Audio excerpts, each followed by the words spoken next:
Well, right now at noon, we know the heat is on. You're probably either tired of this heat or you just love it, right? Being out in these conditions. But I mean, we've talked about this all week. These are, conditions that can be tough for anyone outdoors. Yeah, I mean, look, some people can't avoid it. They got to be out there. They're workers.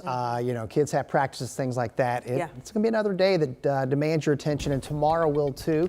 This is going to be our 6th straight 90-plus degree day in Indianapolis, and we're almost there already. 87.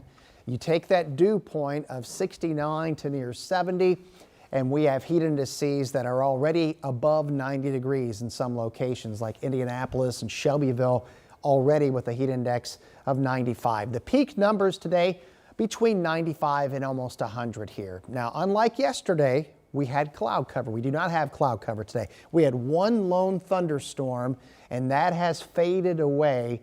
And in terms of storm redevelopment, it will be very spotty at best. So nothing to slow us down from getting into the 90s today. Speaking of after school weather, hazy sun, hot. I mentioned 95 to 100 and a slight storm chance. The heat stress index is going to be in the moderate zone, and that requires half-hour breaks for every hour outdoors. Another hot one tomorrow. Little tweak to the weekend forecast, Karen. We'll have that coming up in just a few minutes. All right. Thanks, Sean. An IMPD sergeant facing more than a dozen child exploitation charges is back in court today. Javit Richards posted bond earlier this month. As part of his release, the state recovered 5 guns and 3 passports from his home.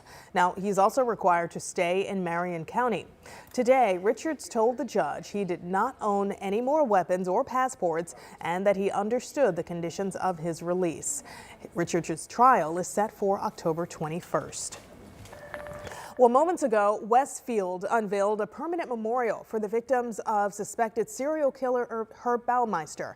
It's been 30 years since investigators found remains at his property, Fox Hollow Farms. It has become synonymous with these crimes. Right now, police know there are at least 13 victims out of the thousands of remains found there. 2 years ago, the Hamilton County coroner reopened the case with the hope of identifying more of the bones and bone fragments still sitting on a shelf at UIndy. Now, He Knows Your Name Ministry has spent the past 15 years burying unclaimed babies and adults in Marion County. Now they're helping the Hamilton County coroner honor these victims. I know that this funeral and this monument and dedication will never undo the horror of this crime, but we can change the narrative. We must change the narrative. Our Rich Nye went to the unveiling of this memorial. It has the names of 9 men identified so far, and behind the memorial is a place where victims' cremated remains can be placed in the ground. We are now taking a closer look at how a 3-year-old boy got a hold of a gun and shot himself. Now, we just got court documents in this case. The boy's mother and a man now under arrest. Those documents say the mother told investigators she was waiting in a DPW facility parking lot to pick up a man after work Tuesday night. This man told police when he got to the car, he got his gun out of the trunk and put it on the floor by the passenger seat. The woman was on the phone while her other kids played outside the car. When she got out of the car to round up the kids, they heard a pop. That pop was a gunshot. So they rushed to the hospital, but pulled into a Wendy's parking lot at Harding and Morris to wait for medics. 13 News talked with a relative who would only confirm the boy came through surgery at Riley. Now, the 26-year-old mother and the 26-year-old man are under arrest for neglect of a dependent. The other kids were released to their biological father. Well, police made another shooting arrest, this one for a man accused of shooting his ex-girlfriend and her 10-month-old child last weekend. He's now officially charged with attempted murder. Court documents say the woman told police she broke up with Jeremiah Eldridge when he came over and threatened to kill her, and that she was breastfeeding her son when Eldridge started waving a gun and fired several shots, hitting her and the child. Now, both the mom and child are expected to be okay. Police later recovered the gun tied to the shooting. Someone reported it stolen from a car last November. Now, Eldridge, his next court date is in October. Well, these shootings make 6 in the last 10 days involving children, and police say 3 shootings were kids getting a loaded firearm and pulling the trigger themselves. We talked to Mayor Hogsett about these cases he says are preventable. That requires parents and community members and the community as a whole to come together and prioritize gun safety. Now, Hogsett wants to remind people that there are free gun locks available in the community for those who need them. They're available at several libraries, and you can also get them from police or the sheriff's office. This afternoon, there's a new website for city-county workers to anonymously report harassment. This after 3 former employees accused Thomas Cook of sexual harassment.